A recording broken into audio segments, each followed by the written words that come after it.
হরে কৃষ্ণ। আমি গৌরাঙ্গী প্রিয়া গোবিন্দাস ওয়ার্ল্ড চ্যানেলে আপনাদেরকে স্বাগত জানাচ্ছি। তা আজকে আমরা জানব যে আমাদের ভাগ্য আমরা নিজেরাই নির্ধারণ করি আমাদের ইচ্ছার মাধ্যমে। তা ভিডিওটি আপনারা শেষ পর্যন্ত দেখবেন এবং চ্যানেলটিকে সাবস্ক্রাইব করবেন। তা ভগবান সকল জীবের প্রতি সমভাবাপন্ন। ভগবান কারোর প্রতি পক্ষপাতিত্ব করেন না এবং ভগবান সব সময় আমাদেরই ইচ্ছা পূর্ণ করছে। তাহলে কেন আমরা আকস্মিকভাবে দুঃখ কষ্টের মধ্যে পতিত হই? কিন্তু আমরা যদি বিচার করে দেখি, এই আকস্মিক কথাটা কোনো জীবের ক্ষেত্রে প্রযোজ্য নয়।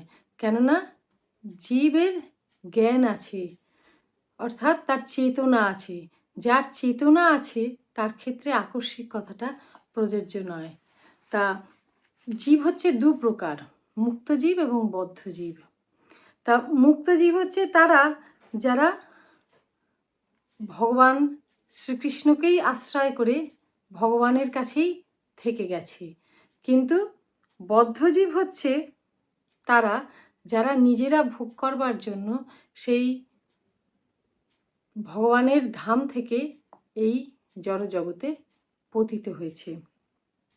তা ভগবান ভগবদ্গীতায় বলেছেন যে সর্বধর্মান পরিত্যাজ্য মামেকং শরণং ব্রজ, তোমরা সব কিছু ছেড়ে দিয়ে আমার শরণাগত হও। তা যদি আমরা ভগবানের এই প্রস্তাব মেনে নিই তাহলে আমরা সুখী হতে পারি প্রকৃত, এবং ভগবানের সঙ্গে সম্বন্ধ স্থাপন করে আমাদের নিত্য স্থিতিতে আমরা থাকতে পারি। কিন্তু বদ্ধ জীব কী করে, সেই স্থিতিটা সে নিজের ইচ্ছাতেই সে মেনে নেয় না।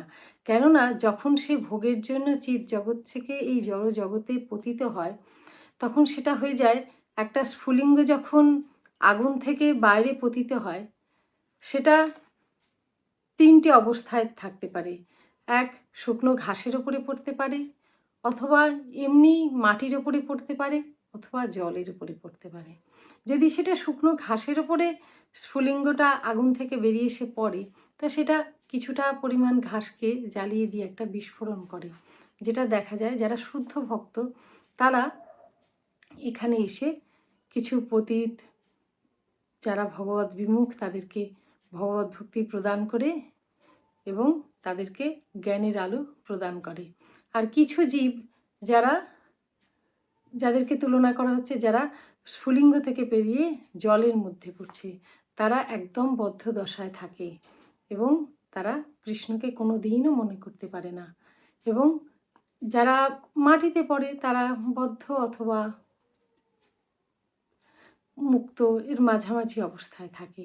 তা ভগবান আমাদের প্রস্তাব দিয়েছেন, আমরা ভগবানের প্রস্তাব মেনে নিয়ে যদি ভগবানের শরণ গ্রহণ করি তাহলে ভগবান আমাদের সমস্ত দায়িত্ব নেবেন এবং আমরা এখানেই শান্তিতে জীবন কাটাতে পারি। কিন্তু আমরা যেহেতু নিজেদের ইচ্ছা ব্যবহার করে ভগবানের প্রভুত্বকে স্বীকার করছি না, সেই জন্যই আমরা নিজেদের জীবনে দুঃখ দুর্দশাকে ডেকে আনছি আমাদের নিজেদের মাধ্যমে। তা এবার আমরা কি করব সেটা আমাদের উপর নির্ভর করছে। ভগবানও অর্জুনকে ভগবদ্গীতায় এই জ্ঞান দান করার পরে, গীতার জ্ঞান দেওয়ার পরে বললেন যে এবার তোমার যা ইচ্ছা করো। তো ভগবান আমাদের স্বাতন্ত্র্য দিয়েছেন, আমরা ভগবানের শরণাগত হয়ে শান্তিতে এখানে থাকতে পারি এবং পরে ভগবানের কাছে ফিরে যেতে পারি, অথবা আমরা এখানে বদ্ধ অবস্থায় জন্মান্তর ধরে ঘুরতে পারি। সেটা আমাদের ইচ্ছা। হরে